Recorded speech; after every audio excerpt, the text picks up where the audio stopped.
आपकी इस पात्रता से, अभिनव से हम प्रसन्न हैं। बोलो काते में वह सब प्रधान यदि देने की बात करें ना तो एक ही वस्तु मांगो। यदि मेरा अभिनव आपको पसंद आया तो पुनः इस रंग मंच पे अब मुझे मत भेजना, मत भेजना। और यही हम नहीं करता। थोड़ा सा पद प्रतिष्ठा क्या हो गया, थोड़ा धनेश्वरी क्या हो गया, कोई संत 10-20 चला चली हो गई, करोड़ 2 करोड़ रुपए हो गए तो भगवान के नीचे तो कोई बनता ही नहीं। भगवान के नीचे कोई नहीं बनता। इतना सस्ता हमारा भगवान हो गया। और भगवानों के बिस्तर में एक सर्प दिख जावे और कहीं जाके छिप जावे न दिखे, दिखा तो था यहीं पे था, उस रात उस कक्ष में सोने नहीं जाते। और हमारे भगवान शांताकारम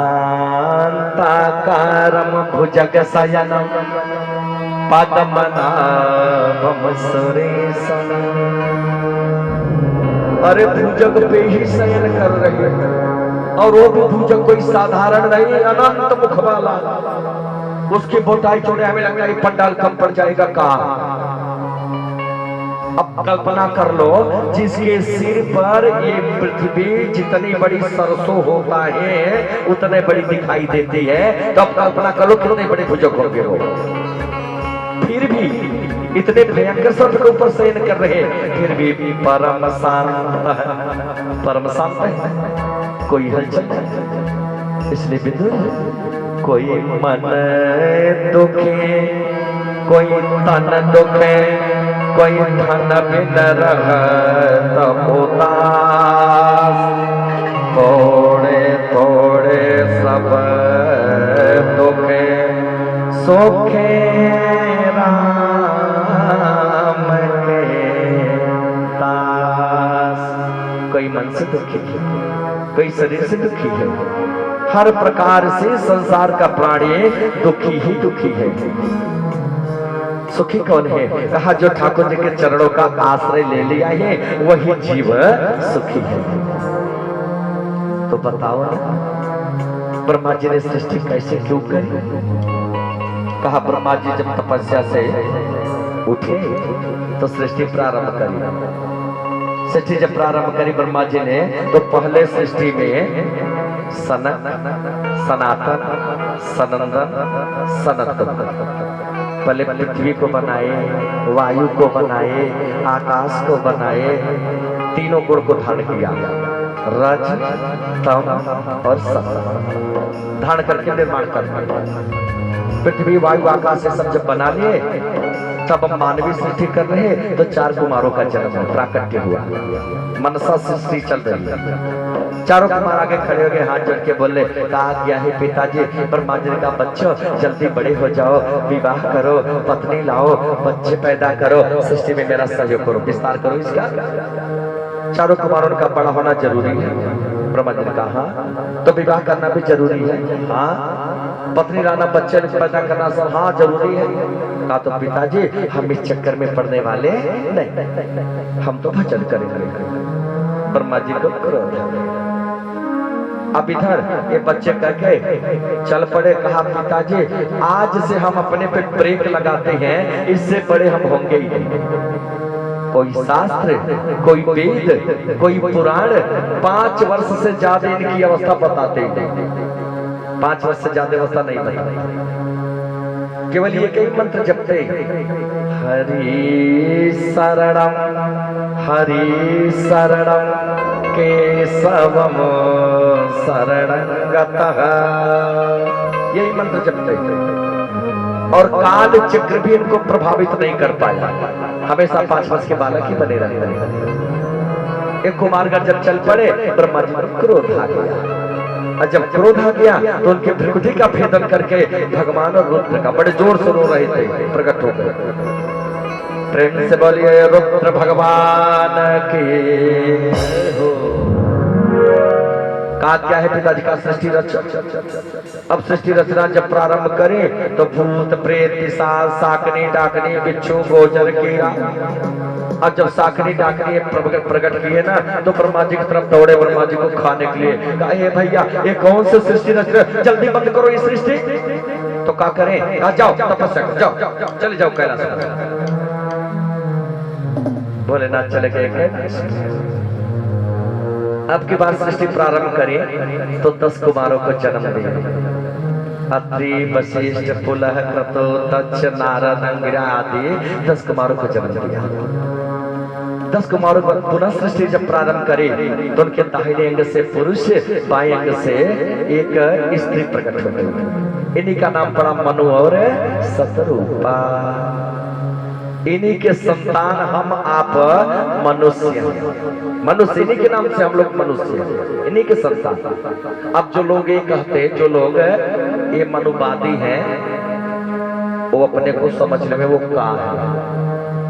जितनी मानवीय सृष्टि है सब मनुष्य जी के वंशज हैं। जो बोलते हैं मनुवादी है, अपने को समझने में वो का है। मैं कहना क्या चाहता हूँ, मुझे लगता है समझ में आता है। दोनों खड़े हो गए, कहा ऐसा है आप दोनों पृथ्वी पे जाओ, हमने निर्माण किया ही, और पृथ्वी पर मैथुनी सृष्टि प्रारंभ करो, स्त्री पुरुष के संगम के द्वारा सृष्टि प्रारंभ करो। अब जब दोनों आए तो यहाँ पृथ्वी का दौड़े दौड़े गए ब्रह्मा जी के पास। हम कहाँ सृष्टि करें महाराज, पृथ्वी तो है ये नहीं। ब्रह्मा जी को बड़ी चिंता हुई, आंखें बंद कर उसी समय छींक आ गया। उनके नासा छिद्र से एक 12 का बच्चा, छोटा सा अंगूठा जितना बड़ा होता ना उतने बड़ा प्रकट हो गया। और देखते देखते महाराज जो विशाल काय हो गया ना, इतना विशाल काय, गर्दन से जो घुरघुराहट निकले, दिशाएं कांप जावे। इनको यज्ञ बोलते। बोलो यज्ञ भगवान के हो। इनके जो मुख है निकला रहता 12 का मुख ना, वो श्रुआ है। ऊपर का जो उनका ओष्ठ है वह प्रणिता प्रोक्षणी है, नेत्र से घी है, हर प्रकार से रोए पूसा है। ये सब यज्ञ भगवान घुरघुराहट करते हुए समुद्र में प्रवेश किए। और जब समुद्र में प्रवेश किए और इधर हिरणाक्ष, हिरण्यकशिप और हिरणाक्ष 2 भैया हैं, पृथ्वी को ले जाकर रसातल में रख दिया। दिग्विजय के लिए निकला। दिग्विजय के लिए जब निकला, अब जिसके पास जाओ इधर के बारे हाथ जोड़ के खड़ा हो जावे, जाके वरुण को ललकारा, ए वरुण आजा, दो हाथ हो जावे। वरुण डर के मारे कांपे, हाथ जोड़ के खड़ गए। भैया सुन, तेरे उम्र के थे ना तो हमारे हाथ में भी बड़ी खजली होती थी, अब हम वृद्ध हो गए, हमें कहाँ ललकार रहा, जा अपने हम उम्र वालों को ललकारना। ठीक है महाराज, आधीनता स्वीकार करो, पराजय स्वीकार करो। उतार के मुकुट दे दिया, ले जाओ ले जाओ। कैसी तरह इस दुष्ट से पिंड तो छुड़ाओ। तो वहां से चला, गुजर गया ही होगा कि एक बार कर तल कर पीड़ा, गावत हरे को न परमा प्रवीणा। करताल बीड़ा बजाते हुए नारायण के धन लगाते हुए नारद जी जा रहे थे और दौड़ करके नारद जी को पकड़ लिया। ए बाबा, एक नारायण के धन लगा रहे हो? नारद जी ने कहा तो नारायण का धुन नहीं लगावे तो क्या करें? क्या करोगे? क्या कुछ लड़ना भिड़ना जानते हो? नारद जी ने कहा सुनो, लड़ना भिड़ना तो नहीं जानता, लेकिन लड़ाना भिड़ाना खूब जानता हो। तो बता दो किसी पहलवान का नाम। कहा बेटा, ऐसे पहलवान का नाम बताऊंगा ना, अब तेरे हाथ में जीवन में कभी खजली होगी। जा, एक 12 अभी समुद्र में घुसा है, उसी को पकड़ ले उसी को। अब दौड़ लगाया समुद्र की तरफ। भगवान अपनी ठोड़ी पे पृथ्वी को लेके बाहर निकल रहे थे। आगे हाथ फैला खड़ा गए, महाराज ये पृथ्वी हमारी कहाँ लेके जा रहे हो? जो लड़ाकू स्वभाव के है ना, झगड़ालू स्वभाव को, उनको तो एक नुक्सा ही चाहिए झगड़ा का, झगड़ा का नुक्सा। भगवान मार्ग बदल के चले जाते, बार बार ललकारता, बार बार आगे खड़ा हो जाता। भगवान ने कहा भैया ये तो मुझे छेड़ रहा है, बार बार छेड़ रहा मुझे, इससे पिंड छुड़ाना मुश्किल हो गया। पीछे से कमर पे हाथ रख के हंसता हुआ बोला, कहाँ वन गोचर पशु, कहाँ हम कश्यप नंदन, त्रिकाल संध्या तपबल है वन गोचर, बोलेगा कहाँ से? वो भी मेरे डर के मारे भाग रहा है। भगवान का तो हाथों के पीछे पड़ गया।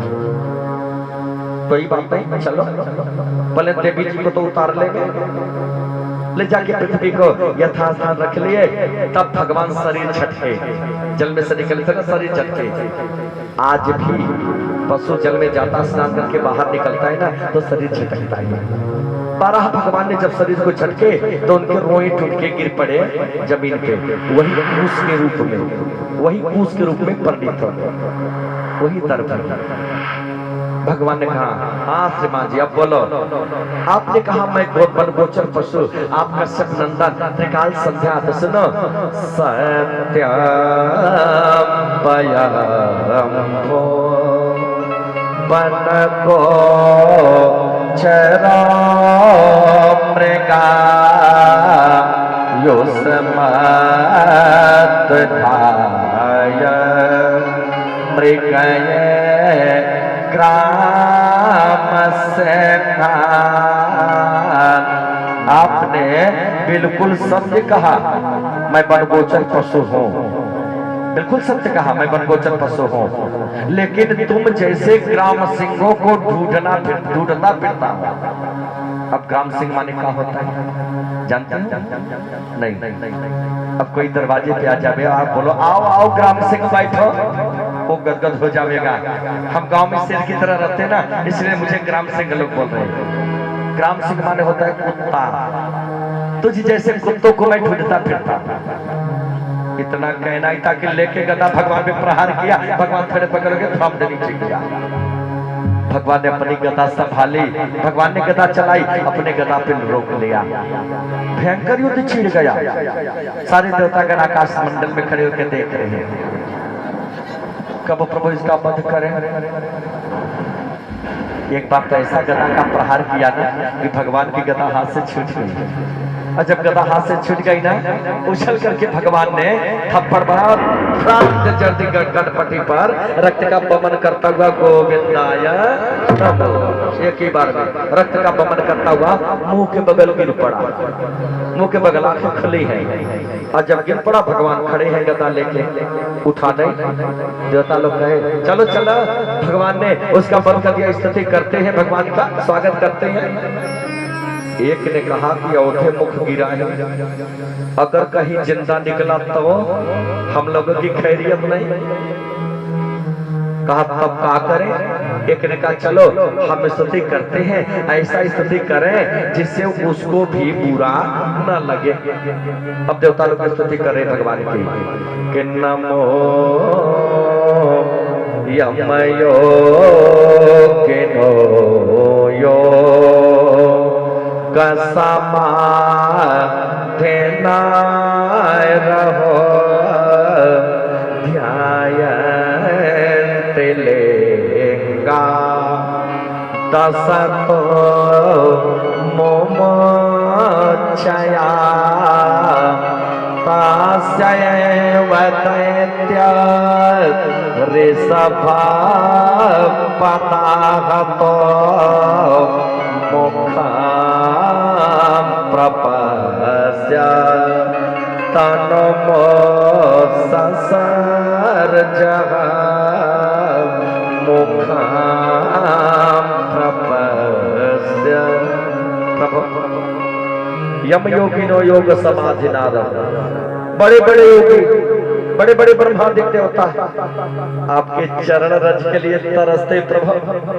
ध्यान लगा के बैठे, चिरखिरी चित्त में नहीं बैठती। ये कितना बड़ा महान बड़भागी है, कितना बड़ा सौभाग्यशाली है। देखो देखो आपके चरण में पड़ा हुआ आपके रज को धारण कर रहा है प्रभु। मुझे तो नहीं लगता इससे बड़ा तीनों लोक में कोई भाग्यशाली है। अब देखो ना कि मुख प्रपश्य, अपना मुख नीचे को किया हुआ यह हिरणाक्ष आपके चरणों का चिंतन वंदन कर रहा, अपने चित्त में बसा रहा। भगवान समझ गए, ये डर रहे इससे। ये भैया स्तुति हमारी कर रहे हैं कि इसकी कर रहे हो तुम? समझ गए, डर रहे, डर के बारे खुल के नहीं बोल पा रही। भगवान ने चरण से उसको उलट दिया, और जब पैर से उलट दिए तब देवताओं को विश्वास होगा कि ये मर चुका है। अब खुल की स्तुति कर रहे हैं कि नमो नमस्ते खिलया यज्ञतान्तवे स्थितो गृहीता मलसाय त्वमूर्तये देष्ट्या हतोऽयं जगतामरन्तदा स्वपादभक्त्या वयमेषणे वृता स्वपादभक्त्या।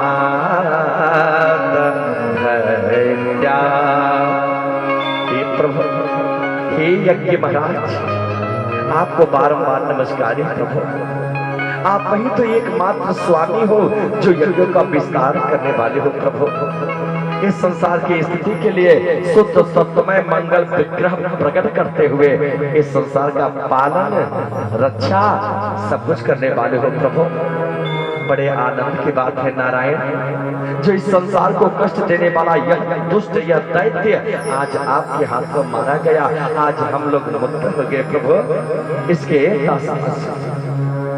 बड़ी स्थिति करके देवता लोग अपने अपने लोग चले गए। सुखदेव जी ने कहा गुरु जी ये हिरणाक्ष हिरण्यकश्यप थे कौन? और सौनक जी ने कहा सच्ची महाराज हिरणाक्ष हिरण्यकश्यप कौन थे बताओ। महाराज एक बार चारों कुमार सनक सनंदन सनातन सनत कुमार चारों भैया भगवान के दर्शन के लिए चल पड़े। और जब गए तो थोड़ा सा हास परिहास सोचा भगवान के पार्षदों को। जय विजय दरवाजे पे खड़े थे और अंदर बैकुंठ में प्रवेश होने से इनको रोक दिया। और जब रोक दिया इनको क्रोध आ गया। और जब क्रोध आया श्राप दे दिया जाओ तो बैकुंठ में रहने योग्य नहीं हो। तुम्हारी बुद्धि तो दुष्ट जैसी हो गई है, असुर जैसी हो गई है, इसलिए आसुरमया ही दुर्मते है दुष्ट बुद्धि। अभी पृथ्वी पता हो जाए असुर हो जाए दे दिया। और जब साफ दे दिए इतने में दौड़े दौड़े भगवान गेट पे आ गए, मेन गेट पे बैकुंठ। भगवान ने प्रणाम कर आशीर्वाद दिया चारों कुमारों ने। एक बार भी भगवान ने ये नहीं कहा हे कुमारों आप लोग पधारे हो तो थोड़ा प्रवेश करो अंदर, नहीं कहा। क्यों?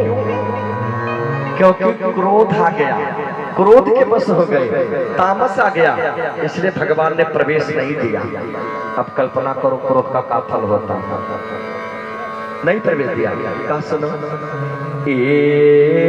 तो पार्षदो महियम, शब्द शैली देखो भगवान कर रही है। हे ऋषिगण, सबसे बड़ा दोष मालिक का होता है। हम इनके मालिक ही हमारे नौकर हैं, तो मालिक को भी तो दंड मिलना चाहिए ना, हमें भी दंड दो। हमारे नौकर थे थोड़ा उन्मत्त होने लगे, उदंड होने लगे, आपने दंड दिया, बिल्कुल अच्छा किया। तो पार